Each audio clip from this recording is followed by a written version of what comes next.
하나님의 말씀은 히브리서 2장 11절 말씀 다 같이 읽겠습니다. 시작.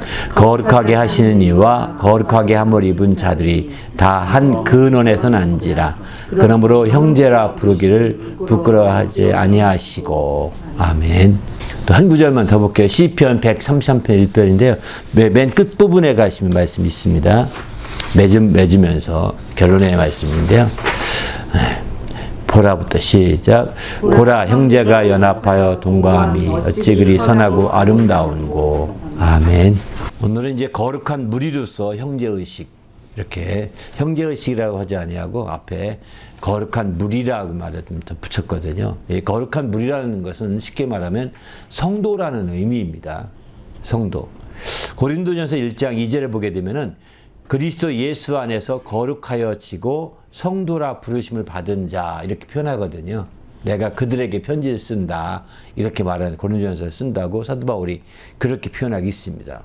그리스도 예수 안에서 거룩하여지고 성도라 부르심을 받은 자들, 이게 이제 성도인 건데, 바로 우리가 형제의식이라고 하지만 이런 거룩한 무리로서 형제의식이 요구된다는 생각이 듭니다. 특별히 이제 이 거룩한 무리다, 이렇게 할 때 이 표현과 가장 근접한, 이제 주님께 책망받기도 했지만 근접한 단어는 바리새인이라고 합니다. 바리새인들은 거룩한 무리라는 뜻이, 그 자체가 거룩한 무리라는 뜻이거든요. 다시 말해서 이제 이 세상에, 혼탁한 세상에 섞여 살지 아니하고 세상과 구별되게 산다, 이런 뜻이라고 합니다. 그래서 이제 그들은 어디 가든지 바리새인으로서의 자부심과 긍지가 굉장히 컸던 사람들이 이제 그들이었던 거죠. 그래서 우리가 바리새인들처럼 이제 살자는 뜻은 아니고 단지 우리가 거룩한 무리로서 우리가 깨어 있는 것이 굉장히 중요한 거죠. 그래서 형제의식이라고는 하지만 악당 형제들 같은 경우에 보게 되면 막 그냥 악한 일에 형제가 의 앞에서 막 다 하지 않습니까? 이거는 아닌 것 같습니다. 아무리 형제가 좋지만 형제 우애가 좋고 형제 의식을 갖고 사는 것도 굉장히 중요하지만 악당처럼 막 그냥 그 불의한 일에 형제가 함께 동행하는 것은 바람직하지 않은 거죠. 그런 의미에서 형제 의식의 가장 중요한 것은 거룩한 무리로, 그 성결한 무리로, 의로운 무리로 함께하는 형제의식이 어느 때보다 중요한 것이 아닌가, 그런 생각이 듭니다. 아무나 줬어, 아무나 다 형제니까 뭐 우린 한국 사람들은 한 핏줄 의식이, 단일 민족 의식이 강한 나라잖아요. 그러다 보니까 이런 형제의식이 더 많은 것 같고, 또 아마 한국 사람의 문화 중에 이런 형제 한 핏줄 단일 민족으로 막 살다 보니까 오지랖 문화라고 그러죠. 남의 일에 관여를 많이 하지 않습니까? 일반적으로. 막 별거 아닌데 관여하면 안 되는데도 막 챙겨하고 관여합니다. 이게 사실 서양 사람들이 볼 때는 굉장히 이제 안 좋게 보일 수도 있지만 좋은 일에서는 굉장히 참신한 거예요. 나쁜 일에서는 안 좋지만 좋은 일에서는 참신한 거예요. 그래서 예를 들면 지나가는 차가 쓰러졌습니다. 물건이 다 쓰러졌습니다. 그럼 막 사람들은 막 그냥 지나갈 법도 한데 안 지나고 다 내려가지고 차 세우고 내려서 다 도와주고 거리 깨끗이 청소하고 그 다음에 막 하나도 안 가져가잖아요. 똑같은 중국의 유튜브 보게 되면 막 다 가져가고, 다 주워가고 막 그렇게 바쁜데 한국 사람 하나도 안 가져가고 다 모아서 막 해준다고요. 이게 오지랖의 긍정적인 면들인데, 이런 오지랖 문화가 사실은 긍정적인 면에서 이렇게 발휘됐다고 얘기합니다. 이게 이제 부정적인 면에서 보면 남일에 참견하고 뒤에서 욕하고 막 판단하고 뒤에서 막 이런 것들이 나오지만은, 그러나 긍정적인 면에서는 이렇게 선한 쪽으로 막 쓰는 거죠. 이렇게. 이런 오지랖 문화가 일본과 가장 큰 차이라고 그러더라고요. 일본은 오지랖 문화라기보다는 뭐 남에게 폐를 안 끼치는 문화가 굉장히 커가지고 아주 폐가 되는 것은 전혀 안 하려고 한답니다. 이렇게 하다 보니까 그게 겉보기에는 좋은데 남일에 참견을 안 하는 거예요. 이렇게 관여를 안 하려고 그냥 모른 척하고 넘어가는 거예요. 이렇게 하다 보니까 결국은 그게 왕따시키는 쪽으로 가는 경향도 많이 있다는 얘기하고 왕따 문화로 발전됐다는 얘기 하더라고요. 그런 얘기를 들으면서 어쩌면 우리가 형제의식이라고 할 때 이게 긍정적인 면에서 거룩한 무리로서 형제의식을 가져야 되는 것이지, 부정적인 면에서 불의하거나 또는 불법에 있어서 형제의식을 발휘하는 것은 비성경적이라고 볼 수밖에 없는 거죠. 그런 측면에서 우리는 주님 안에서 먼저 거룩하여진 성도라고 하는 개념을 먼저 가져야 되겠다는 생각이 듭니다. 그리고 그런 성도라는 개념을 가지고 마침내 우리가 형제의식을 회복한다면 아마 크리스찬으로서의 굉장히 훌륭한 정말 그런 신앙생활을 할 수 있으리라고 저는 확신합니다. 그래서 우리가 이런 이제 오늘 거룩한 무리로서 형제의식에 대해서 나누려고 이렇게 준비했습니다.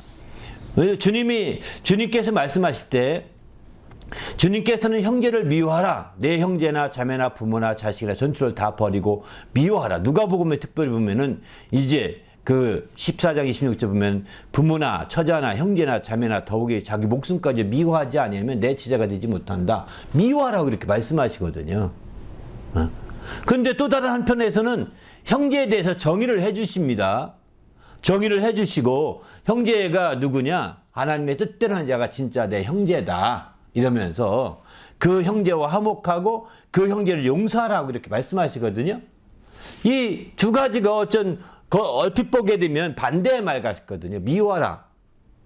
또 화목하라. 이 두 가지가 반대적인 면은 없지는 있는데 이 두 가지를 성경에서 잘 보셔야 합니다. 주님은 때로는 이제 형제를 미워하라도 하시지만은 그러나 때로는 형제와 화목하고 형제를 용서하고 또 형제에 대해서 정의도 새롭게 내려주십니다. 나중에 또 설명 더 추가로 드리겠지만 이제 그렇게 해서 마침내 이제 이렇게 성경 안에서의 주님의 뜻 안에서 형제의식이 어떻게 가져야 되는지를 이렇게 알려주고 있는 것이죠. 그렇습니다. 그래서 주님께서 정말 형제에 대해서 이렇게 가르친 거 본다면 다른 거죠. 특별히 마태복음 23장 8절 말씀 한 점만 더 본다면 너희는 랍비라 칭함을 받지 말라. 선생은 하나요. 너희는 다 형제니라. 이렇게 말씀하거든요. 다 형제라고 이렇게 말씀하죠. 너희는 다 그 중에 형제라고 할 때 형제는 12지파 중에서도 몇 명 없습니다. 바로 베드로의 형제, 또 안드레와 베드로 있죠. 또 사도 요한의 형제, 야고보와 사도 요한 있죠. 이렇게 몇 명밖에 없습니다. 형제로. 진짜 형제죠. 그러나 그 실제 베드로와 사도 요한이 형제도 아님에 불구하고 다 형제니라 이렇게 말합니다. 선생은 하나요? 다 형제니라. 그러니까 이렇게 우리가 그 선생님 아래에서 다 형제의식이 요구된다는 것이죠. 우리가 함께 배우고 있다면 다 이 형제의식을 가질 것을 주님도 이렇게 말씀하고 있는 거죠. 이런 차원에서 볼 때 우리가 형제라고 하는 것이 형제로서 얼마나 우리가 깨어있어야 될 것을 여기서는 우리 주의 말씀을 통해서 서론적인 점에서도 우리가 살펴볼 수 있을 것 같습니다. 그러면 한 구체적으로 한번 들어가 볼까요? 형제의식은 왜 필요할까요? 이렇게 한번 첫 번째 질문을 좀 드려봅니다. 바로 형제의식을 왜 필요하냐? 바로 성경에서는 이렇게 말합니다. 오늘 아까 이것도 본문 말씀처럼 다 아버지 한 근원에서 났다는 것입니다. 한 근원에서 났기 때문에 다 형제라 이렇게 말하는 것이죠. 이렇게 형제라 부르기를 부끄러워 아니하신다 이렇게 말. 그러면 한 근원이 뭐냐? 거룩하게 하시는 이와 거룩하게 함을 입은 자들이 다 한 근원에 났다는 것입니다. 여기 거룩하게 하시는 이와 거룩하게 함을 입은 자들 이게 뭘까요? 거룩하게 함을 입은 자들은 이제 우리 제자들을 비롯해서 성도들이라고 볼 수 있는 거죠. 또 거룩하게 하시는 자는 바로 하나님 아버지시요 또 그의 아들이 우리를 거룩하게 하시는 거거든요. 그러니까 바로 이 거룩하게 하신 이 하나님의 아들이라고 여기 아들로만 초점을 두어보십시다. 하나님의 아들과 또 거룩하게 함을 입은 우리가 다 똑같이 한 근원에서 된 거라는 거예요. 다 하나님의 뜻 안에서 된 거라는 것입니다. 하나님의 그 계획 안에서 된 거라는 것이죠. 한 근원인 하나님에게서 다 시작된 거라고 이렇게 볼 수가 있는 거예요. 하나님이 한 분이시니까. 그래서 우리가 형제라 부르시기를 누가 부끄러워하지 않느냐? 바로 거룩하게 하시는 이가 형제라 부르시기를 부끄러워하지 아니하셨다 이렇게 말하고 또 하나님 아버지께서도 너희가 다 형제다 이렇게 말하고 주님도 너희가 다 형제다 이렇게 말하기를 부끄러워 아니하셨다라고 이렇게 볼 수가 있는 거죠. 한 근원에서 났기 때문입니다. 그래서 우리는 이제 이렇게 형제 의식이 어느 때보다도 우리에게 필요한 것이죠. 우리가 차이는 많고 또 출신도 다르고 인종도 다르고 민족도 다르고 다 이제 나이도 다르고 성별도 다르지만 그러나 거룩하게 하신 이인 예수 그리스도와 거룩하게 함을 입은 우리 모든 성도가 다 한 근원에서 났기 때문에 곧 다시 말해서 하나님 아버지로 말미암아 이루어진 것이기 때문에 하나님 아버지께서도 형제라 부르는 것을 부끄러워 아니하시고 또 이제 거룩하게 하신 예수 그리스도 하나님의 아들도 형제라 부르는 것을 부끄러워 아니하신다고 이렇게 말합니다. 또 예수께서 이런 비유를 또 말씀하시죠. 마태복음 25장 40절 보면은 내 형제 중에 지극히 작은 자 하나에게 한 것이 내게 한 것이니라 이렇게 말씀합니다. 이 달란트 비유에서 바로 지극히 내게 한 것이 그 작은 자에게 내게 한 것. 이건 여기 25장 이 말씀은 달란트 비유가 아니라 이제 오른쪽과 왼쪽에 염소와 양을 분리하면서 얘기하는 겁니다. 그들에게 말하는 거예요. 바로 이제 지극히 작은 형제 중 작은 자에게 형제의 작은 자라는 것은 무시할 수가 있는 거죠. 형제 중에 작은 자는 무시당할 수 있고 무시할 수 있거든요. 왜? 그 동물의 세계에도 보게 되면 그 문열이라고 그러잖아요. 문열이. 같이 똑같이 배에서 태어났지만 형제지간이가죠. 그럼에도 불구하고 이제 작은 자는 문열이가 돼서 자꾸 뒤로 빠지는 거예요. 뒤로 처지는 거예요. 그러니까 그 주인은 그 문열이 새끼를 자꾸 이제 그 얼른 좋은 전 먹는 데로 막 바꿔 껴주죠. 그럼 뭐 다른 놈이 와서 또 얼른 거기 뺏어 먹고 밀어냅니다. 이렇게 이제 동물의 세계에서 보면 그런 걸 보게 되는데, 그게 어쩌면 육신적인 면에서는 당연한지도 모르겠습니다. 사람도 마찬가지일 수 있습니다. 형제지간에도 작은 자들은 무시당하고 무시하는 게 일반 육신의 측면에서는 당연한 것일 수 있습니다. 그러나 우리 주님께서는 이렇게 형제 중 지극히 작은 자, 무시당할 만한 그런 사람에게 한 것이 바로 내게 한 것이다. 그런 사람이 하지 않은 것이 내게 하지 않은 것이다. 이렇게 또 말씀도 하시죠. 이런 차원에서 볼 때 우리 주님은 바로 그 지극히 작은 자라 하더라도 바로 이렇게 형제라고 부르는 것이 얼마나 크게 여겼고 형제라 부르는 것을 부끄러워하지 아니하심을 잘 이제 여기서 엿볼 수 있는 거죠. 대표적으로 엿볼 수 있는 거죠. 우리도 주님 안에서 이제 철저히 이렇게 형제라 부르는 정말 그 믿음의 그 좋은 기회들을 놓치지 마시고 또 이렇게 형제들을 정말 귀 여기고 또 돌아보고 할 수 있는 그런 성도가 되시길 부탁드립니다. 할렐루야. 바로 그래서 그 로마서 14장 15절 보게 되면 만일 음식으로 말미암아 내 형제가 근심하게 되면 이는 내가 사랑으로 행하지 아니함이라.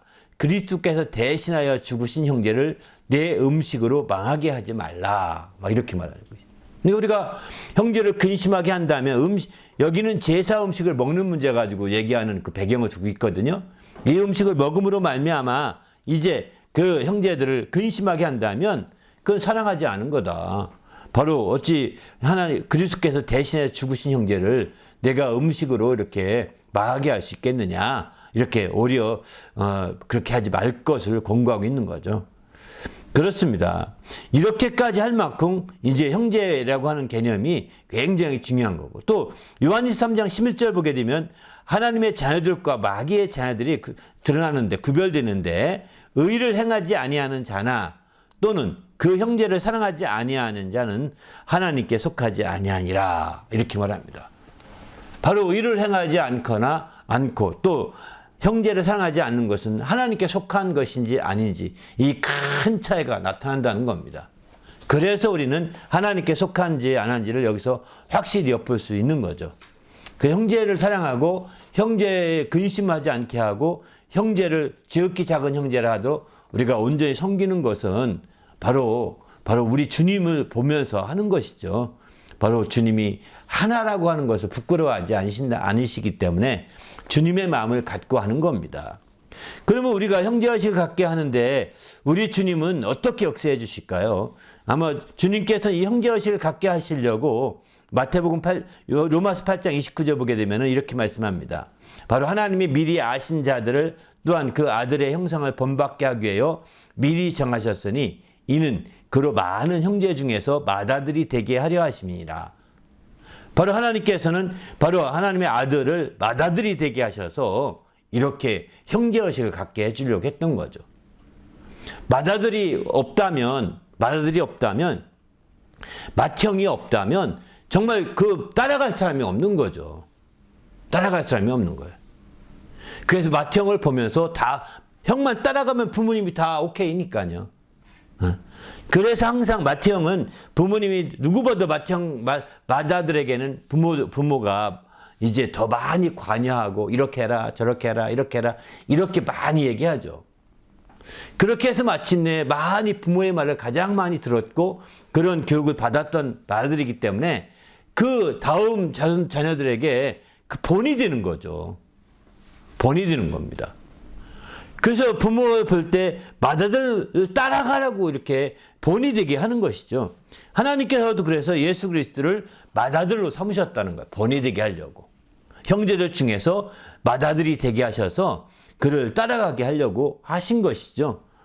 또 히브리서 1장 6절에 보면 맏아들을 이끌어 세상에 다시 들어오게 하실 때에 하나님의 모든 천사들은 그에게 경배할지어다. 나중에 맏아들을 처음으로 다시 재림하실 때 이 맏아들을 이끌어 오시는 거죠. 그때 천사들이 그에게 경배하게 되는 것이죠. 또 이제 그 히브리 2장 17절 보면은 범사의 형제들과 같이 되시니 마땅하도다 이렇게 말씀하십니다. 이는 하나님의 일에 자비하고 신실한 대시장이 되어 백성의 죄를 속량하려 하심이라.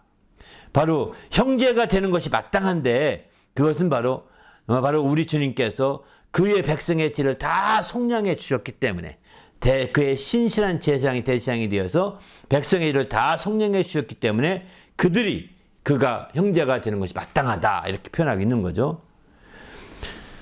그만큼 우리가 이제 주님의 그 하나님께서는 그냥 앉아서 형제의식을 가져라 이렇게 말하지 아니하시고 아들을 보내시고 그 아들로 말미암아 맏아들이 되게 하시고 맏형이 되게 하셔서 그의 본을 따라오게 하려고 그 아들의 형상을 본받게 하기 위해서 이렇게 미리 정하시고 인도해 주셨다는 겁니다. 이런 거 볼 때 정말 우리가 그 명령 한마디로 되는 것이 아닌 것이 분명한 겁니다. 가만히 있어 형제의식을 가질지어다 라고 말하면 자동으로 되는 것이 아닌 게 분명한 겁니다. 바로 하나님의 아들을 알고 맏아들로 세우신 그를 본받고자 하지 않게 되면 형제의식을 갖기가 어려운 거죠. 같은 형제라고 하는 개념을 가질 수 없음을 보여주게 됩니다. 그리고 마침내 최후에도 주님 마지막 날에도 주님이 그 맏아들을 이끌어 오셔서 그 모든 걸 정리하시는 겁니다. 그게 바로 주님의 재림이라고 볼 수가 있는 거죠. 주님은 그렇게 하기 위해서 맏아들을 이제 그 모든 백성들의 죄를 속량하기 위해서 맏아들을 죽기까지 하신 거죠. 그 속량하여서 마침내 모든 백성의 죄를 속량하심으로 마침내 범사의 형제와 같이 되는 것이 마땅하게 이렇게 인도해 주셨던 거죠. 그래서 고린도서 8장 11절 12절 보게 되면 내 지식으로 믿음이 약한 자가 멸망하나니 우리 지식대로만 움직인다면 믿음이 약한 자가 멸망한다는 겁니다.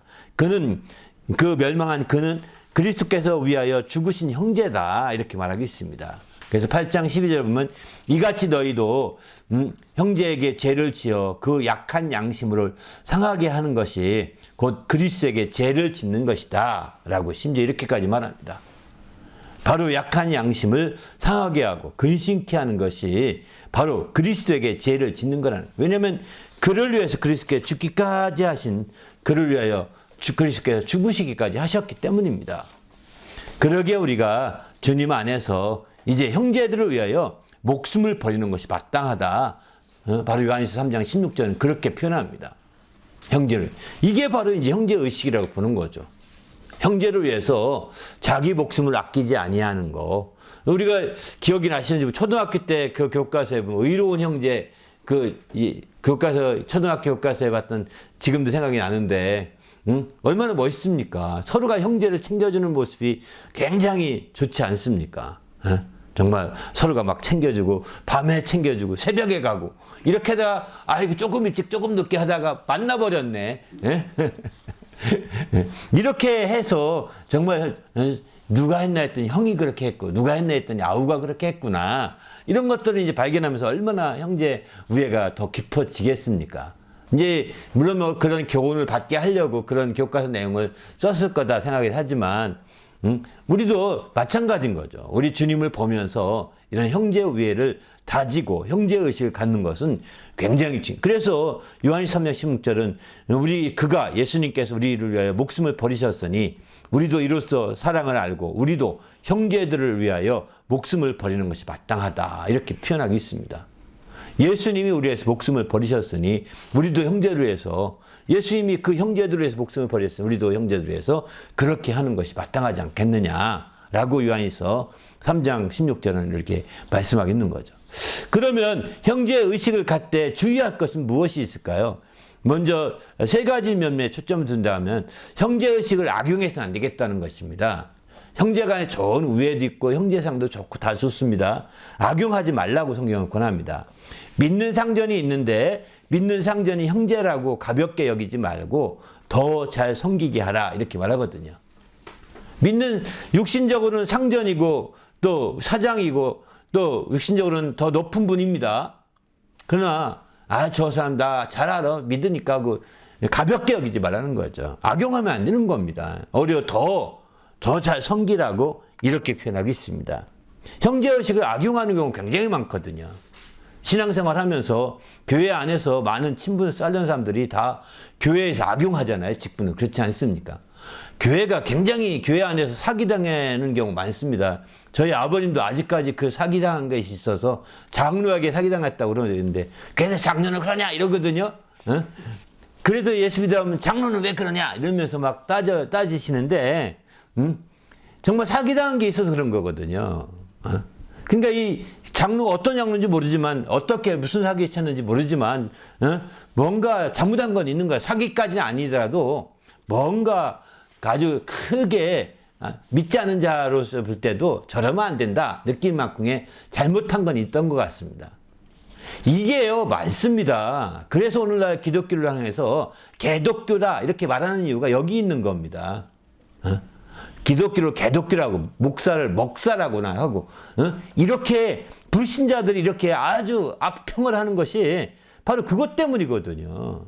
악용하는 것 때문입니다. 목사도 악용하는 목사가 많은 것 같습니다. 정치로 교회를 끌고 들어가는 목사 다 악용하는 거잖아요. 이게 악용입니다. 교회에서 정치로 악용해서 누구 찍으시오, 이거 다 악용입니다. 이런 목사 빨리 떠나야 됩니다. 안 떠나면 자기 영혼이 손해예요. 이게 더 잘해야 되는데 더 잘 못할 망정 형제의식을 악용하는 거예요. 또 사업적으로 또 악용하는 사람 많잖아요. 사업적으로 교회 성도들이 착한 거 생각해서 착한 건 줄 알고 막 다 악용하잖아요. 이런 사람 만나면 빨리 떠나야 됩니다. 그런 사람들을. 그렇게 느끼면 그런 사람들을 형제니까 품어줘야지, 물론 뭐 해줄 건 해줘야 되겠지만 그러나 거리를 두셔야 됩니다.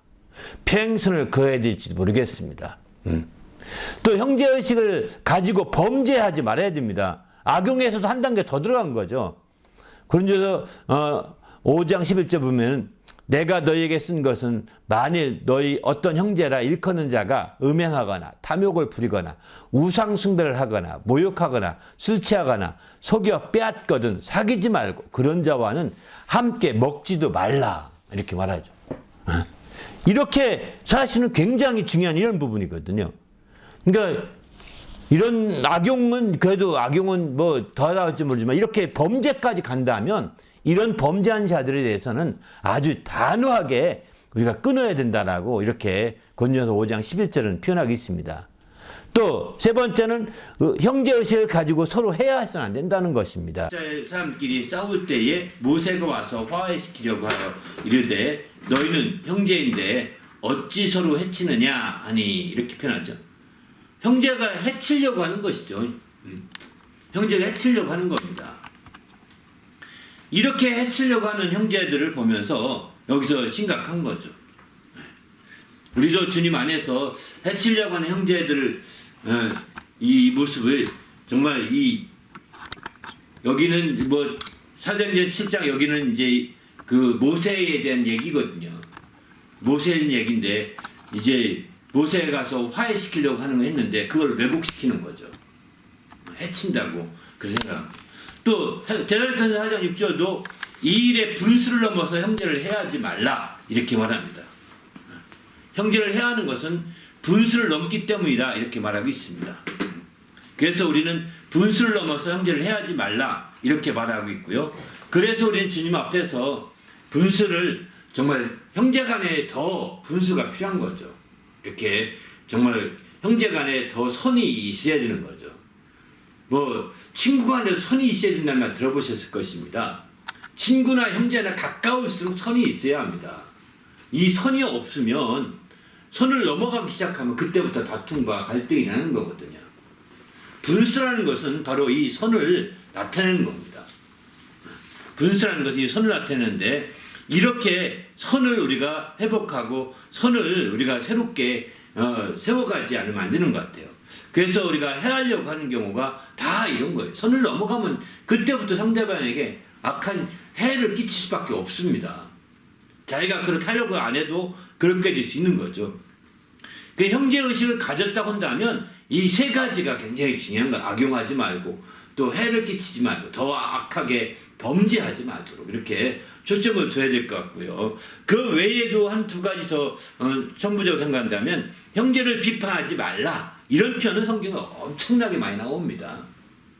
내 형제를 왜 비판하느냐 어찌하여 내 형제를 업신여기느냐 우리가 다 하나님의 심판대 앞에 서리라 로마서 14장 10절에 이렇게 말씀하죠.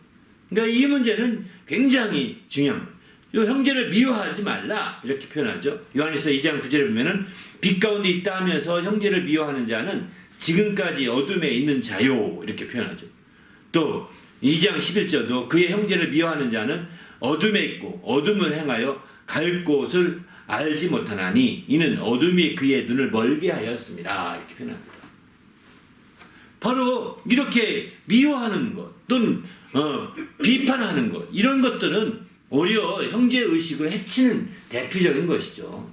그리고 형제의식을 가진 이후에 이제 드디어 우리는 악용하거나 해하거나 또 그것을 범죄하는데 정말 범죄하지 않도록 이렇게 해서는 안 되겠다는 것입니다. 그런 것들 이런 것들만 잘 조화되면 되는 거죠. 이러기 위해서 꼭 필요한 것이 항상 자기를 먼저 돌아보는 게 필요한 것 같습니다. 그래서 판단하거나 미워하지 않기 위해서는 무엇보다도 자기 눈 속에 있는 들불을 볼 수 있어야 되겠다는 겁니다. 자기를 돌아보지 아니하고 자기는 생각하지 아니하고 항상 자기는 완벽한 사람인 것처럼 얘기할 때가 굉장히 많거든요. 자기는 완전한 사람인 것처럼. 자기는 부족해요. 자기 자신이 그만큼 부족하고 또 눈에 들보도 있을 수 있고 이런 것을 안다면 쉽게 함부로 미워하거나 함부로 판단하거나 함부로 비판하거나 이렇게 하지 않을 수 있다는 거죠. 우리 모두도 이제 주님 안에서 함부로 비판하거나 판단하기보다는 먼저 자기를 돌아보시고 이렇게 새롭게 한다면 바른 형제의식을 가질 것이고 그런 형제의식을 통해서 우리는 이제 해하거나 또는 악용하거나 또는 범죄하게 하는데 우리가 이용해서는 안 되겠다 이런 생각이 듭니다. 그러면 이런 형제의식을 세우기 위해서는 어떻게 해야 좋으냐? 두 번째 한번 나눠본다면 바로 형제의식을 위해서 먼저 예수께서 하라고 하신 말씀이 있습니다. 크게 세 개의 말씀을 손꼽을 수 있는데요. 마태복음 23장 5장 23절을 보게 되면은 바로 화목하라 이렇게 말씀하죠. 먼저 가서 화목하고 24절에 제단에 예물을 드리다가 형제가 원망하는 것이 생각나거든 빨리 예물을 제단 앞에 두고 가서 형제와 화목하고 그 후에야 예물을 드리라 이렇게 말합니다. 화목하라는 겁니다. 두 번째는 용서하라죠. 마태복음 18장 보게 되면은 이제 70번씩 7번이라도 용서하라고 이렇게 신전 이렇게까지 표현하고 있죠. 형제 범죄한 것을 보거든 용서하는 겁니다. 그가 회개하거든 용서하라. 회개하거든 반드시 용서하고 또 그가 이제 그 7번씩 70번이라도 용서할 것을 이렇게 표현하고 있는 것이죠. 몇 번까지 용서하리까 7번까지 하리까 했더니 예수께서 말씀하시죠. 7번씩 70번이라도 70번씩 7번이라도 다 하는 거죠. 그럼 490번만 하는 것 뜻이냐? 또 그건 아니잖아요. 490번 계속 용서하라는 것을 말하고 있는 거죠. 세 번째는 형제를 굳게 하라는 겁니다. 바로 화목하고 용서하고 화목하고 그걸 끝나지 않고 굳게 하는 것이죠. 바로 베드로에게 이건 하신 말씀인데 베드로가 사단이 너를 밀가부 하려고 너를 청구했는데 내가 너를 위해서 기도했다 하면서 하신 말씀이죠. 내가 너를 위하여 내 믿음이 떨어지지 않기를 기도하였으니 너는 돌이킨 후에 내 형제를 굳게 하라 이렇게 말합니다. 결국 우리는 형제에 대해서 방관해서는 안 된다는 것을 말하고 있는 것이죠. 용서하고 이제 용서를 끝나. 용서면 난 더 이상 이들랑 관계 안 가질 거야. 이거 아닙니다. 이제 화목하고 용서를 끝나는 것이 아니라 굳게 하는 것까지 필요한 것이죠. 그래서 내 형제를 굳게 하라고 이렇게 돌이키고서 굳게 할 것을 말하고 있습니다. 이렇게 형제의식을 가지고 형제를 잘 인도해서 이렇게 온전히 잘 세우면 이제 그게 어떤 결과가 되느냐? 바로 마태복음 18장 15절 보게 되면은 내 형제가 죄를 범하거든 가서 너와 그 사람과 상대하여 권고하라. 만일 들으면 내가 내 형제를 얻은 것이요. 그러니까 이 형제의식을 가지고 잘 인도하게 되면 형제를 얻을 수가 있다는 겁니다.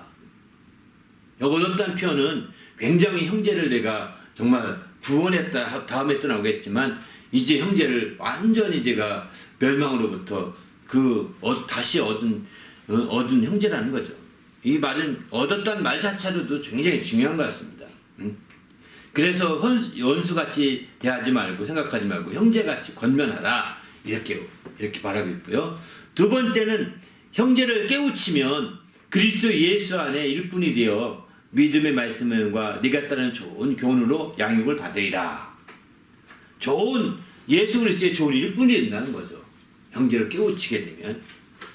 또 야고보서에 보게 되면 세 번째 영혼을 사망에서 구원함 이렇게 말합니다. 내 형제들아 너희 중에 미혹되어 진리에서 떠난 자를 누가 돌아서게 하면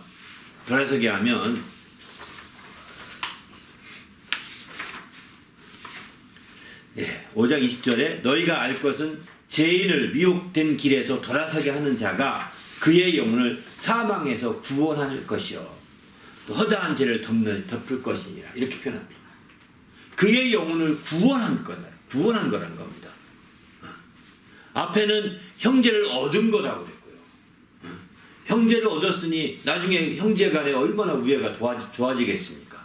그리고 마침내 야고보서는 형제 얻은 정도가 끝나지 않고 그 영혼을 구원한 거다 이렇게 말하고 있습니다. 이렇게 인정할 만큼 엄청나게 형제에 대해서 아주 긍정적으로 적극적으로 이렇게 말하고 있는 것을 보지 않습니까?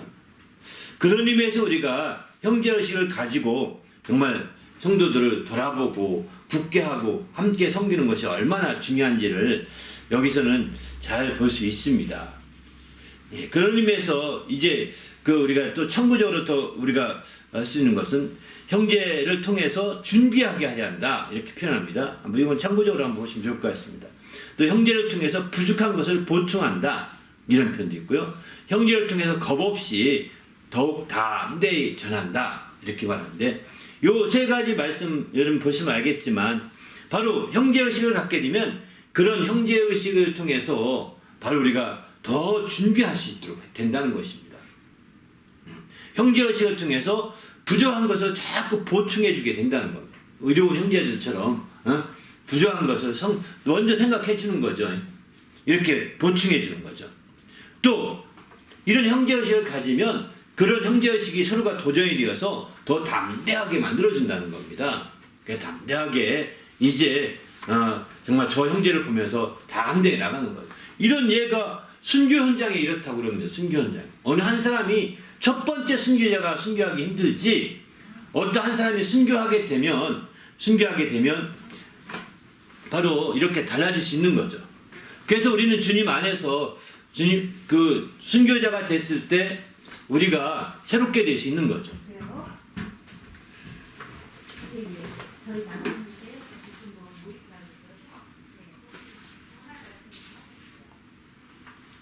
조금만 이따 할게요.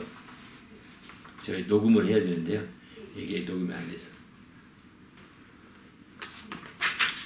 이게 이 순교자를 보면 첫 번째 순교자가 힘들지 두 번째 순교자부터는 그냥 따라간답니다. 이게 굉장히 큰 순교의 담력을 얻게 된 거죠.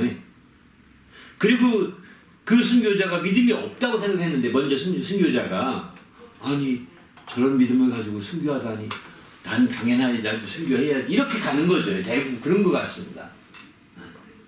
근데 첫 번째 순교자 한 사람이 믿음을 발휘하지 못해서 뒤로 우물우물 빠지잖아요. 이렇게 되게 되면 이제 그다음부터는 혼란스러워지는 거죠.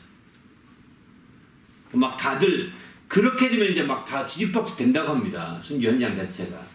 그러나 대부분의 순교자들 처음이 이제 이게 인다면 뭐 똑같은 게 양을 잡을 때도 양들이 이렇답니다. 양을 잡을 때도 양들을 이제 쭉 해서 양을 잡으면 털도 깎고 다 하고 아주 고기 먹는 양들 잡을 경우에 이렇게 쭉 들어가잖아요. 이렇게 따라서 앞에 가잖아요. 근데 앞에 가다 턱 목 비는 거 알면서 죽고 떨어진대요. 그러면 또 다시 목 된대요.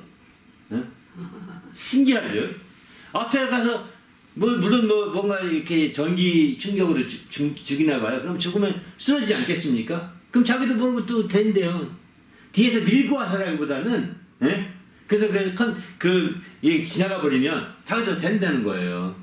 그럼 또 탱 하고 또 쓰러지는 거고, 가는 거고, 또 탱, 계속 온다는 겁니다. 그 양들 갔다 하는 게 그런 것이 아닌가, 이런 얘기도 하더라고요. 순교한 장면에서 양들 갔다는 게. 예? 그래서 이제 그런 것처럼 이렇게 형제의식을 갖게 되면 더 이렇게 담력을 발휘할 수 있는 놀라운 역사가 여기 펼쳐지게 되는 거죠.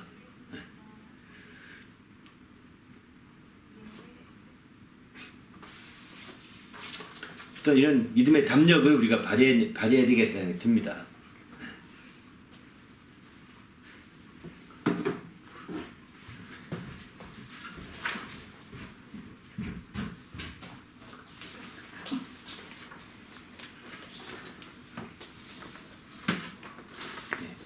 할렐루야 계속합니다. 앞부분 편집해 주세요.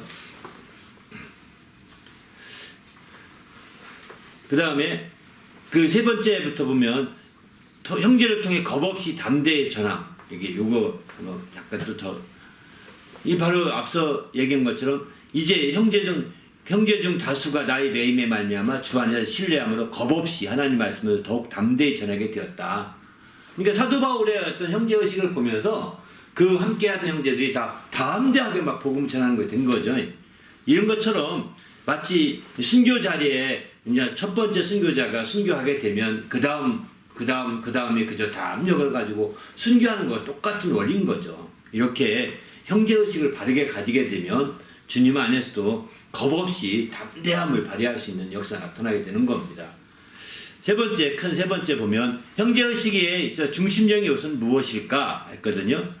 중심적인 요소는 뭐 다른 것보다 여기서는 형제의식이라는 것이 형제라는 것이 단순한 개념으로 봐서는 안 된다고 생각이 듭니다. 어떤 형제라고 할 때 형제가 단순히 혈육의 관계로만 치부해서 안 된다는 것이죠. 물론 형제라고 할 때는 다 혈육의 관계죠. 주 안에서 형제도 예수의 피로 맺어진 형제잖아요. 그죠?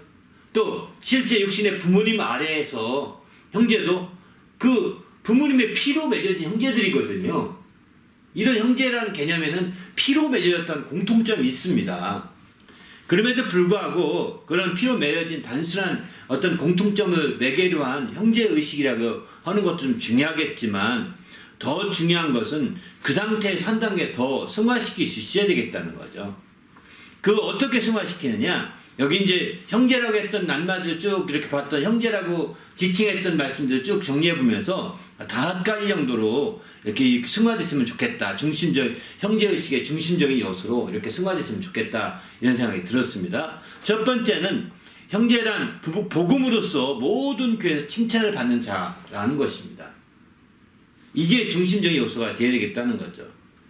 바로 이제 고린도전서 8장 18절 보게 되면은 바로 그와 함께 그 형제를 보내었으니 이 사람은 복음으로서 모든 교회에서 칭찬을 받는 자요. 이렇게 표현하죠. 그러니까 그 형제를, 한 형제를 보냈는데 그는 칭찬받는 자라는 거예요. 이런 형제가 되어야 굉장히 바람직한 형제인 거죠. 어쩌면 형제의식의 중심적인 요소라고 했는데 바람직한 형제상이라고 볼 수도 있을 것 같습니다. 바람직한 형제상. 가장 바람직한 형제상이 바로 이렇게 형제로서 이제 교회 안에서 칭찬받을 수 있어야 되겠다는 겁니다. 두 번째는 교회의 사자라고 표현하죠. 형제는 교회의 사자들이요. 그리스도의 영광이다. 이렇게 표현합니다. 고린도 후서 8장 23절을 보게 되면은 디도로 말하면 디도가 이랬다. 나의 동료요. 너희를 위한 나의 동역자요. 우리 형제들로 말하면 여러 교회의 사자들이요. 그리스도의 영광이니라. 이렇게 표현합니다. 바로 진정한 형제의 바람직한 형제상은 교회의 사자들이라고 볼 수가 있는 거죠. 교회의 사자들이요. 그리스도의 영광을 드러내는 자가 되는 것입니다. 그리고 그들은 동료가 되기도 하면서 동역자가 되기도 하는 것이죠. 또 형제는 함께 수고하고 함께 군사된 자다. 이렇게 표현하죠. 여긴 빌립보서 2장 15절 25절 보게 되면 에바브로 디도를 통해서 말하는데 그는 나의 형제요. 함께 수고하고 함께 군사된 자요. 너희 사자다. 이렇게 표현하죠. 빌립보 교회의 사자라는 것입니다. 바로 함께 정말 수고하고 함께 군사된 자라는 거예요. 형제라는 것은 그저 말만 형제가 돼서 안 되는 거죠. 그와 함께 정말 함께 그 목숨이 걸렸다. 군사는 함께 목숨이 걸린 거잖아요. 그 사람이 죽으면 내가 죽는 거잖아요. 내가 죽으면 또 옆에 동료가 죽고.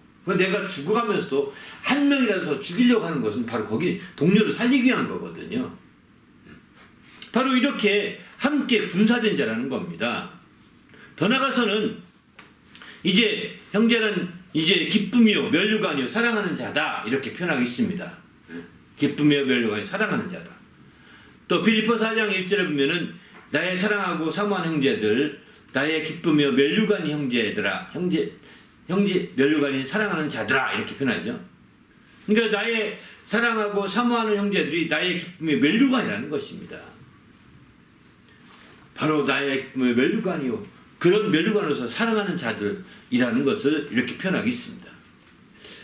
바로 또 마지막 한 5번째 바람직한 형제상은 형제의식에서 바람직한 형제상은 신실한 일꾼이에요. 주 안에서 함께 종된 자라는 겁니다. 골로새서의 두기고를 말하겠는데 두기고가 내 사정을 너에게 다 알려주느니 그는 사랑받는 형제요 신실한 일꾼이요 주 안에서 함께 종된 자다. 이렇게 표현하고 있습니다. 그러니까 우리가 형제라고 하는 것이 단순한 피로서 연결된 그런 정도의 관계가 아니라 그런 형제로 끝나지 말고 이 형제가 교회에서 칭찬받는 자요. 모든 교회로 칭찬받는 자로서 승화되어 이 바람직한 형제가 되어야 되는 거죠. 교회의 사자요. 그래서 어디 가든 그 교회의 대표한 사자가 되는 것이죠. 또 그리스도의 영광이요. 또 함께 수고하고 함께 군사된 자요. 또 기쁨이며 면류관이 사랑하는 자들이 되어야 되는 거죠. 그리고 더 나아가서는 이제 신실한 일꾼이 되어야 된다는 겁니다. 그리고 주 안에서 함께 종된 자들이 되어야 된다. 사실 이 지금 인용한 5가지의 이 말씀들은 그냥 단순한 말씀이에요. 내 형제들 누구라고 간단하게 소개한 얘기인데 그 말씀을 보면서 형제가 이 정도까지는 승화되어야 되는구나. 그저 단순한 내 형제예요, 형이에요. 이게 아니다. 한국말로 지금은 이제 그 요즘에 번역 얘기 하잖아요. 그 노벨상 때문에 번역 얘기 하는데 그 한국의 어떤 그런 그 문화나 이런 것들 그대로 번역하기 위해서 그전에는 그 한국에서 형, 누나 그랬으면 다 형, 누나를 뭐 브라더, 시스터 이런 식으로 다 번역을 했는데 미국식으로 미국에서는 시스터, 브라더 이런 말 잘 안 부른다는 겁니다. 실제로는. 그런데 한국에서는 형, 누나 대부분이 형이나 누나 이렇게 부르거든요. 여자들도 형이라고 부르고 막 그러거든요. 그래서 이거는 하나의 어떤 그런 시스터나 브라더를 말하는 거 개념이 아니라 실제 그냥 호칭이다. 남을 부를 때 부르는 호칭이다. 한국적 호칭이다. 이렇게 해서 이번에 그 번역한 사람은 노벨상 받게 번역한 사람은 그걸 형이라고 그냥 번역했다고 하더라고요. 한국적인 호칭이기 때문에 그냥 이거는 시스터나 브라더를 나타내는 그런 의미상 호칭이 아니라 그냥 한국적 호칭이 이거 똑같은 거죠. 이런 것처럼 형제라고 할 때 그냥 단순한 이름으로 불러서 안 된다는 거예요. 형이라 그런 개념이 아니라 이렇게 승화시켜 가야 되는 거죠. 어쩌면 그분이 번역했던 것처럼 단순한 것처럼 우리가 번역하면 안 되고 우리는 의미를 깨우쳐야 된다는 겁니다. 약간 반대적인 개념으로 제가 예우도 든 거거든요. 예화를 반대적인 개념으로 예화하는 건데 정말 형제라고 하니까 다 너도 형제 나도 형제 다 형제니까 그냥 보편적으로 교회에서 그 남자끼리 부르는 호칭이야 이런 용어로만 해서 안 된다는 겁니다. 그렇게만 하려면 우리는 형제라고 해서 이렇게 영어로도 막 써야 되겠지만 그게 아니잖아요. 그죠? 그러니까 우리는 여기 성경에서 형제라고 할 때는 그런 단순한 호칭이 아니라 이렇게 승화된 형제들이 돼야 된다는 것을 나타내고 있다는 것입니다. 실제 형제의 의미를 한 단계 더 브라더나 시스터 이런 개념이 아니라 한 단계 더 업그레이드된 모습으로 이렇게 승화시켜서 말씀하고 있는 거죠. 바로 그것은 형제의 바람직한 형제의 상을 우리에게 제시해주고 있는 거라고 볼 수가 있는 거죠. 이런 의미에서 우리가 형제 의식에 새롭게 가져야 되는 그래서 우리 주님께서 이렇게 말씀하십니다. 마태복음 3장 34절과 35절을 보게 되면은 둘러 앉은 자들을 보시며 이르시되 내 어머니와 내 동생들을 보라. 또는 형제들을 보라는 거죠. 35절 누구든지 내 뜻대로 행하는 자가 내 형제요 내 자매요 또 어머니야 이렇게 표현합니다. 바로 내 뜻대로 행하는 자가 형제라는 거죠. 마태복음 12장 50절은 누구든지 내 아버지의 뜻대로 행하는 자가 내 형제요 자매요 어머니라 똑같은 말 다시 말씀하죠. 단순한 형제라고 부르는 형제가 아니라 아버지의 뜻을 완전히 이루고 또 더 나가서 이제 교회의 칭찬을 받고 교회의 사자가 되고 그리스도의 영광을 드러내고 더 나가서 함께 군사진자가 되면 또 종된 자가 되고 이렇게 기쁨의 멸류관인 자가 되어서 서로가 이렇게 정말 북돋을 수 있는 관계가 된다면 얼마나 좋겠냐는 거죠. 이게 바로 바람직한 형제 의식이 아니냐. 또 이런 형제의 바람직한 상을 우리가 회복할 때 형제 의식을 온전히 회복할 수 있지 않겠느냐. 그런 의미에서의 중심 요소라고 이렇게 말씀을 드렸고요. 또 형제를 위해서 형제들이 가져야 할 요소들이 또 어떤 것이 있느냐. 우리는 크게 형제 우애와 형제 사랑을 성경은 얘기하고 있습니다. 형제 우애와 형제 사랑을 얘기합니다. 에베소 6장 23절 보면 아버지 하나님과 주 예수 그리스도로부터 평안과 믿음을 겸한 사랑이 형제들에게 있을지어다 이렇게 축복을 하거든요. 근데 이 믿음과 평안과 믿음을 겸한 사랑 바로 아버지 하나님과 주 예수 그리스도로부터 오는 평안과 믿음을 겸한 사랑 이 사랑이 바탕이 되어 이제 마침내 형제 우애와 형제 사랑이 이루어지게 되는 거죠. 그래서 성경에서는 많이 얘기합니다. 형제 우애, 형제 사랑에 대해서 많이 얘기합니다.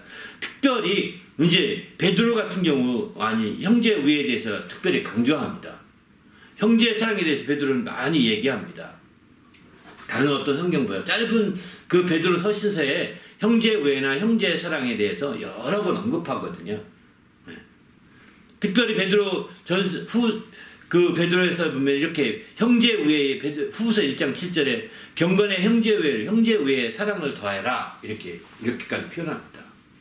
왜 이렇게 베드로가 그럴까 생각해보면 아마 내가 믿음이 떨어지지 않도록 내가 기도했는데 내가 돌이킨 후에는 형제를 굳게 하라 이 말씀이 크게 베드로에게 남았던 것 같습니다. 그래서 형제를 더 굳게 하고 형제를 굳게 하는 비결은 다른 것이 아니라 형제 간의 우애를 가져야 된다. 이것을 그는 많이 생각했던 것 같습니다. 형제 위에 초점을 두고. 또 베드로전서 1장 22절도 보게 되면 이렇게 말하죠. 형제를 사랑하기에 이르렀으니 이렇게 너희가 진리를 순종함으로 너희 영혼을 깨끗하게 하여 거짓이 없이 형제를 사랑하기에 이르렀으니 마음으로 뜨겁게 서로 사랑하라 이렇게 말합니다. 이렇게 실제로 뜨겁게 서로 돌아보고 사랑할 것을 베드로는 본거하고 있는 거죠. 그 외에 형제 사랑에 대해서는 사도 바울이 많이 썼습니다. 그리고 사도 요한도 많이 썼습니다. 특별히 사도 바울 같은 경우에 데살로니가 교회가 형제 사랑하는 교회로 아주 대표적인 교회로 손꼽고 있습니다. 그래서 사도 바울은 데살로니가서 4장 9절을 쓰면서 형제 사랑에 관하여 너에게 쓸 것이 없다. 심지어 이렇게까지 말하겠습니다. 너희가 너무나 완벽하게 형제 사랑을 하고 있기 때문에 형제 사랑에 관하여 너에게 쓸 것이 없음은 이렇게 없다는 겁니다. 이럴 만큼 데살로니가 교회는 형제 우애가 굉장히 좋았고 형제의식이 굉장히 강했던 교회였던 것 같습니다. 그래서 사도 바울이 칭찬했던 교회 중에 빌립보 교회를 가장 많이 칭찬하고 두 번째 칭찬한 교회가 이 데살로니가 교회거든요. 그 두 번 데살로니가 교회도 굉장히 칭찬을 아끼지 않는 교회입니다. 바로 형제 외에 너에게 쓸 것이 없을 만큼 그들이 온전하게 이렇게 했기 때문이죠. 어떻게까지 해서 그러냐? 너희들 자신이 하나님의 가르침을 받아 서로 사랑합니다. 형제들과 서로 사랑하고 너무 잘 사랑하고 있기 때문에 더 이상 쓸 필요가 없다까지 말하는 거죠. 근데 이제 요한 1서, 2서, 3서 이런 데 보게 되면 이제 사도 요한도 형제 사랑에 대해서 많이 말하고 있죠. 이 형제 사랑이 곧 우리 주 하나님을 사랑하는 것이다. 이렇게까지 표현합니다. 하나님께 속한지 안 하는지 이게 알 수 있는 비결도 형제 사랑에 달려있다라고 이렇게 말하고 있습니다. 그만큼 형제 사랑이라는 것이 우리에게 아주 소중한 것이죠. 또 네 번째, 그러면 정말 형제의식을 통해서 우리가 할 것이 있고 하지 말아야 될 것이 있는데 또 우리가 할 것은 무엇이고 하지 말아야 할 것 무엇인지 한번 살펴보려고 합니다.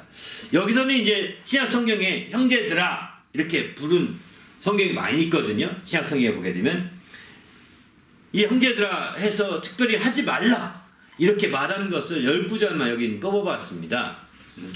하지 말라는 10구절. 반면에 또 하라고 했던 신약 성경에 하라고 했던 10구절을 또 거기 13구절을 뽑아서 이제 뒤에 그 다음 목록에 실었습니다. 다 성경뿐입니다. 사실. 한번 읽고 넘어가려고 합니다. 하지 말라고, 이거는 신약 성경에서 하지 말라고 한 것은 이제 구약에서도 하지 말라는 것도 있지만 그래도 우리에게 적용할 것은 그래도 그 중에서 신약 성경일 것 같아서 이렇게 신약에 초점 두고 말씀을 드리는 게 바람직하겠다 생각이 들었습니다. 또 여기 보면 첫 번째 고린도전서 4장 6절에 보면 기록된 말씀 밖으로 넘어가지 말라. 기록된 말씀 밖으로 넘어가지 말라는 겁니다. 이거 굉장히 중요한 겁니다. 형제들. 기록된 말씀 밖으로 넘어가면 안 됩니다. 아무리 좋아도 이거 다 교만함이 되는 것이고 교만한 마음을 가지지 않게 하려고 하는 거거든요. 우리가 배우는 것도 그렇고 우리가 전하는 것도 그렇고 기록된 말씀 그 선을 넘지 않으려고 하는 것이 우리에게 가장 필요합니다. 할 수 있으면 성경을 더 연구하고 할 수 있으면 성경을 우리의 마지막 중앙선으로 여겨서 성경을 잘 알고 이제 그것을 바탕으로 이제 넘지 않고 또 그것을 바탕으로 가르치고 그렇게 해나갈 때 우리가 혼란에 빠지지 않을 수 있는 거죠. 또 형제들을 잘 바로 세울 수 있는 것이죠. 대부분이 이제 이 기록된 말씀 밖으로 넘어가서 형제들을 이단으로 끌고 가게 되는 거거든요. 대부분이 보십시오. 문선명 씨나 박태선 씨 같은 경우 보면 정말 처음에는 그래도 복음을 잘 전했습니다. 성경 기록된 말씀 안에서 잘 전했고 이렇게 했는데 나중에는 기록된 말씀을 넘어가서 막 가르칩니다. 넘어가서 막 얘기합니다. 그리고 박태선 씨 같은 경우는 성경이 다 거짓말이야 라고 이렇게 말합니다. 틀렸다는 겁니다. 완전히 넘어가는 정도가 아니죠. 그렇게 해서 마침내 완전히 교만에 빠지게 되고 이제 또 수많은 믿음의 형제들을 다 막 미혹해서 다 가로챈 거죠. 하나님 앞에 갈 영광을 가로채버린 겁니다. 이거는 너무나 안타까운 일인 거죠. 고린도서 14장 보면은 내 형제들아 예언하기를 사모하며 방언 말하기를 금하지 말라 이렇게 말합니다. 하지 말라는 것은 꼭 해야 되지 않겠습니까? 그죠? 이 하지 말라, 이 한국과 이 캐나다의 차이가 있는데 교통에 캐나다는 하지 말라는 것만 몇 가운데 있고 하라는 것은 없습니다. 하지 말라에 초점 두고 얘기하고 있거든요. 이게 유턴하지 말라 표시, 거기만 유턴하지 말라 유턴하지 않고 주위에서만 하면 불법이 아닙니다. 하지 말라는 데서 하면 불법입니다. 그건 걸리는 거죠. 그러니까 하지 말라는 건 꼭 하지 말아야 될 거라는 거죠. 그리고 그만큼 하라 했으면 일일이 다 지시해야 되는데 그건 너무 많잖아요. 하라는 할 것은. 그런데 그 법규가 너무 많기 때문에 꼭 하지 말 것만 최소한의 규제를 한다는 측면을 봐야 될 것 같습니다. 그런 의미에서 먼저 하지 말라고 먼저 말씀드리는 것은 최소한의 규제를 말하는 겁니다. 또 고린도서 15장 58절 보게 되면은 형제들아 견실하며 흔들리지 말라는 겁니다. 견실하고 흔들리지 말라. 흔들려서는 안 된다는 거죠. 요동쳐서는 안 되는 거죠. 또 데살로니가 후서 3장 13절 보면은 형제들아 너희는 서원을 향하되 낙심하지 말라는 겁니다. 낙심하지 말라. 낙심한다는 것은 포기한다는 뜻으로 나오기도 하더라고요. 포기하지 말라는 표현이 하더라고요. 야고보서 1장 16절을 보게 되면은 내 사랑하는 형제들아 속지 말라.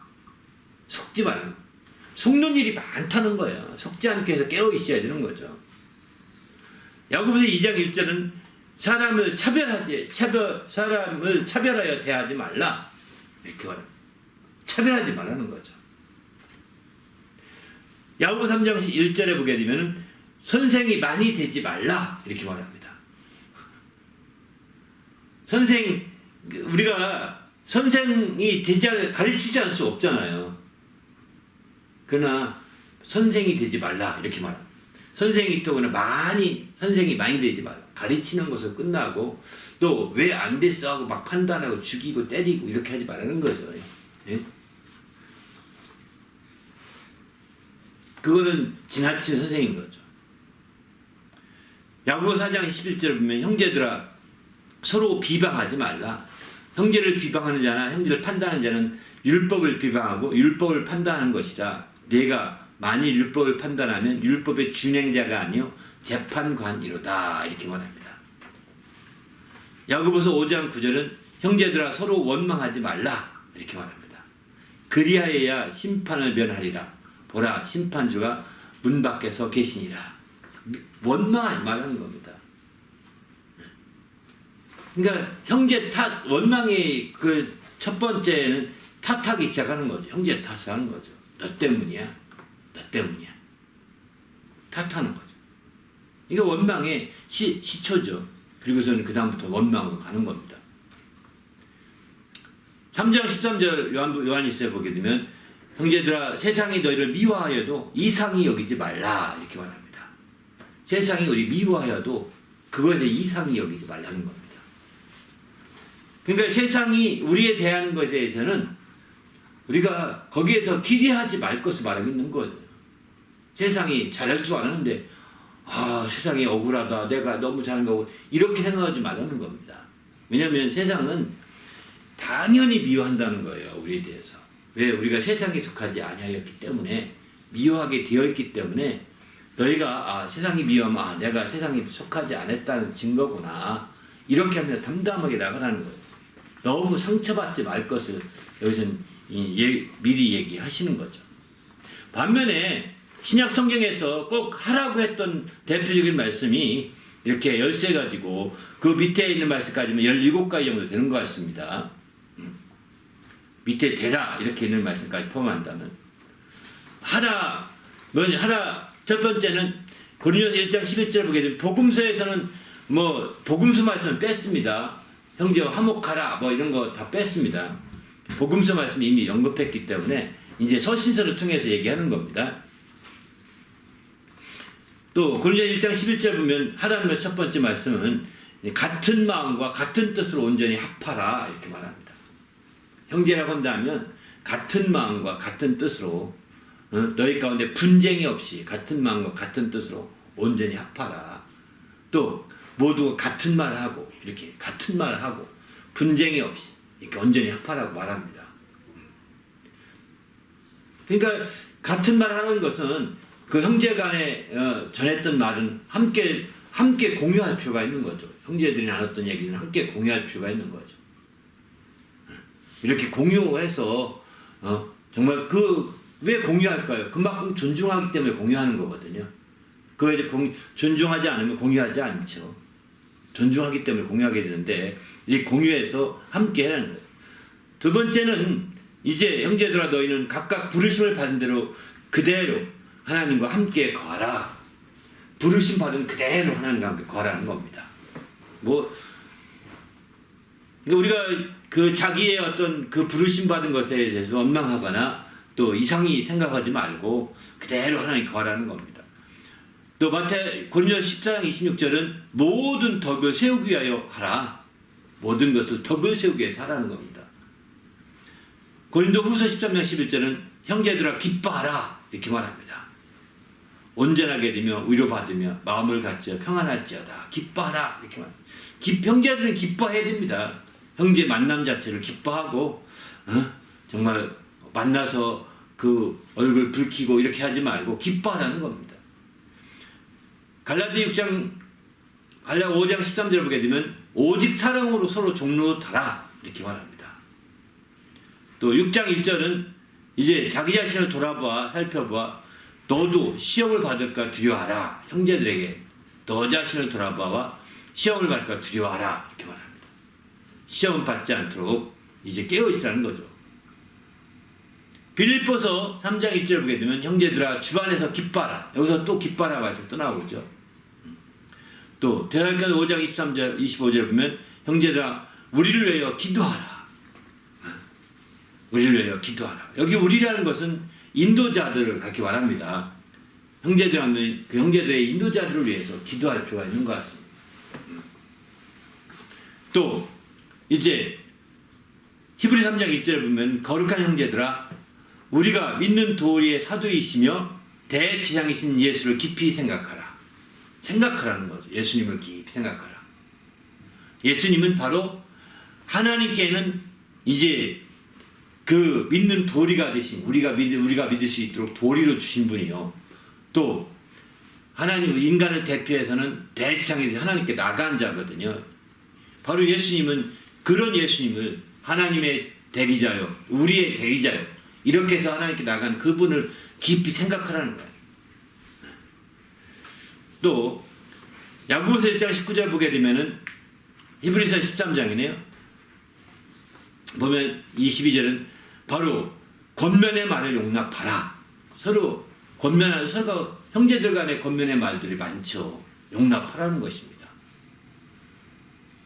또 19절 보게 되면 성내기를 더디하라 이렇게 말합니다. 말하기는 더디하고 듣기는 속히 하되 말하기는 더디하며 성내기도 더디하라. 형제들 간에 말 많이 하고 말 빨리 하고 이렇게 하는 것은 성내기 좋은 거예요. 사실은 듣기를 잘하고 성내기를 더디하고 말하기를 더디해야 돼. 급한 마음에서 말하지 말아야 되는 거예요. 이럴 때 야고보서 1장 19절 그게 바로 형제들에게 공부하고 있는 거죠. 야고보서 5장 12절은 이제 그 정죄함을 면하라 이렇게. 그러면 그렇고 아니면 아니라 해서 마침내 정죄함에서 면하라는 겁니다. 또 베드로후서 1장 19절은 이제 형제들아 더욱 힘써 부르심과 택하심을 굳게 하라 이렇게 말합니다. 굳게 하라는 겁니다. 우리의 부르심과 택하심 이거는 굉장히 신앙의 부르심은 신앙의 초기의 기초 신앙을 그렇게 말합니다. 우리 신앙의 그 믿음의 기초 신앙을 굳게 하고 택하심은요 우리가 직분자로서 뜨려질 때 우리의 신앙을 그렇게 말하는 거거든요.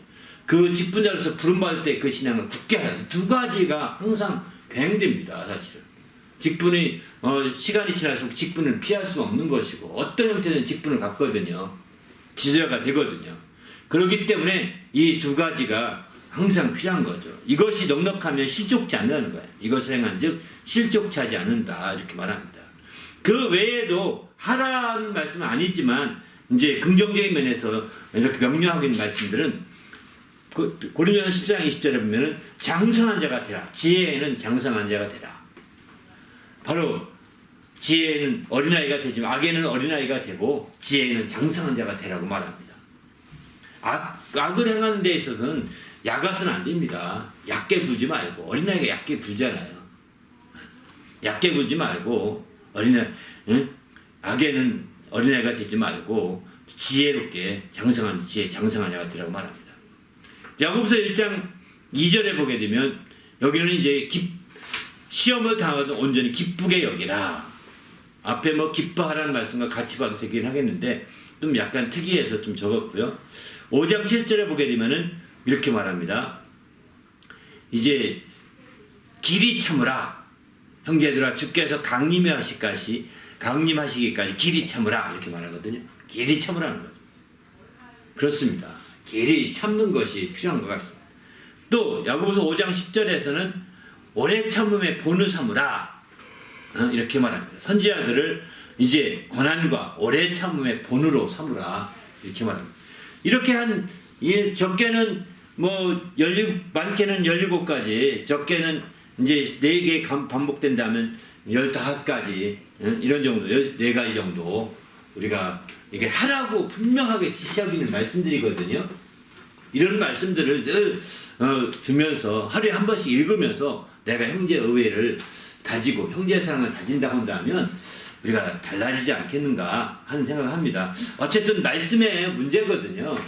우리를 말씀으로 철저히 노출시켜서 그 말씀이 나에게 감동되고 여러분 생각 가운데 말씀이 툭툭 떠오르고 또 얘기할 때 말씀이 툭툭 떠오르면 우리가 거룩하게 또 성결한 삶을 살아갈 수 있습니다.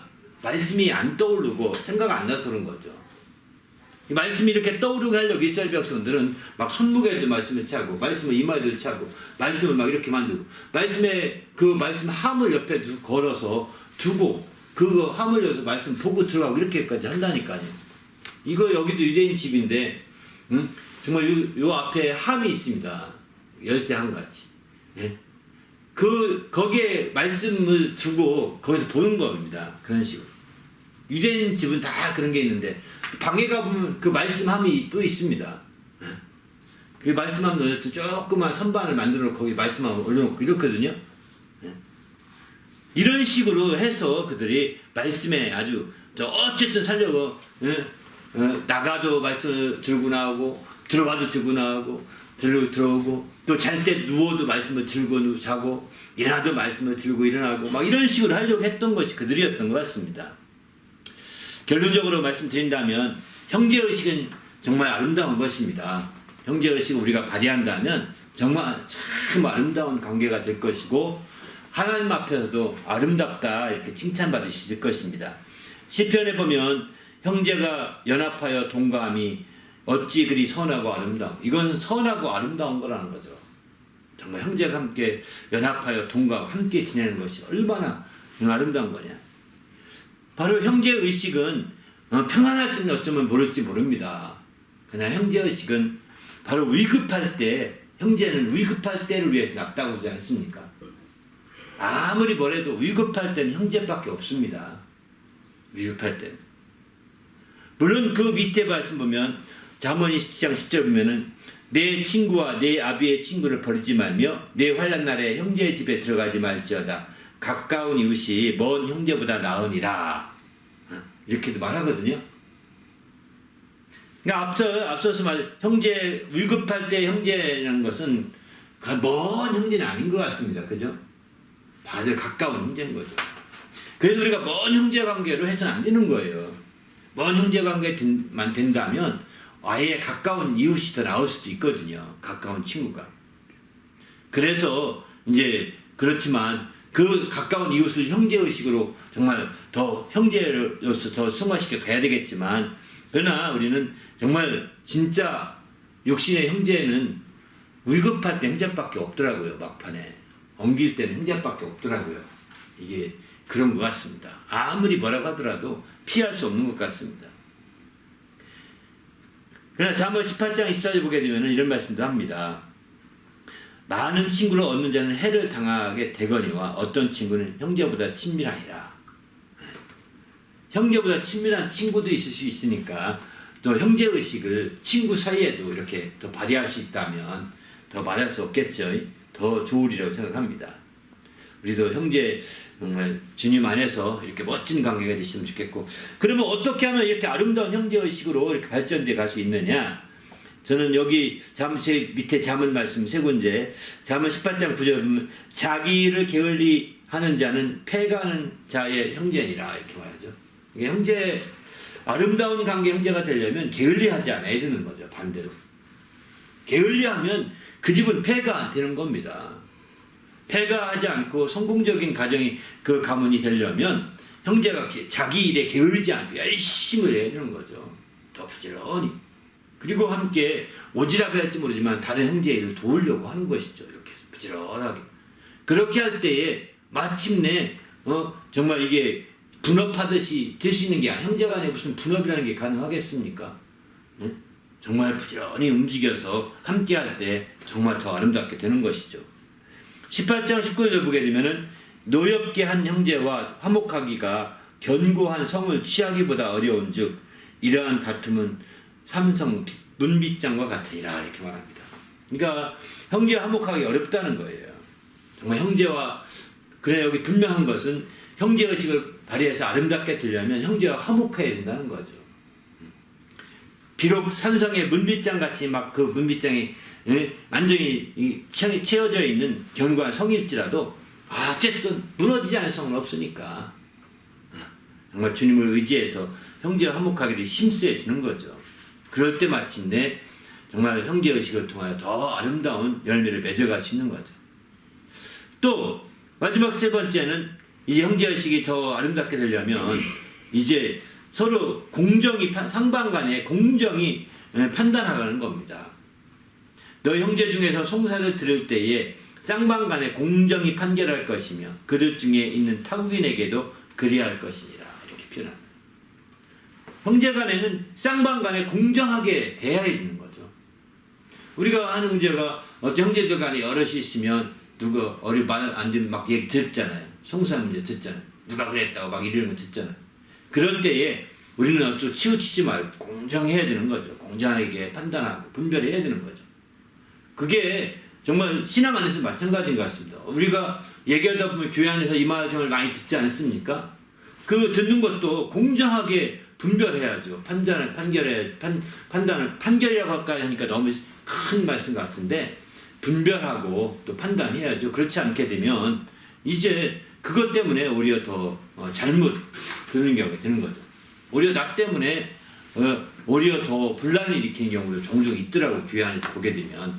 이런 것들 다 형제의식을 더 아름답게 하지 못하는 그런 것들이죠. 그래서 아름답게 하려면 정말 쌍방 간에 공정히 분별하고 공정히 판단할 수 있는 그런 자가 되어야 되고, 또 더 나아가서는 어쨌든 형제가 화목하게 힘쓰고, 또 더 나아가서는 자기가 맡은 일에 게을리지 않고 더 섬기려고 이렇게 하게 될 때 아름다운 정말 형제의식을 발휘할 수 있으리라고 확신합니다. 함께 기도할 때 하나님, 내가 철저히 마지막 때 이렇게 형제의식을 발휘해서 우리가 거룩한 무리로 깨어있는 정말 성도로서 이렇게 형제의식을 발휘해 하나님 앞에 귀하 쓰이게 해달라고 간절히 합심해서 기도하겠습니다.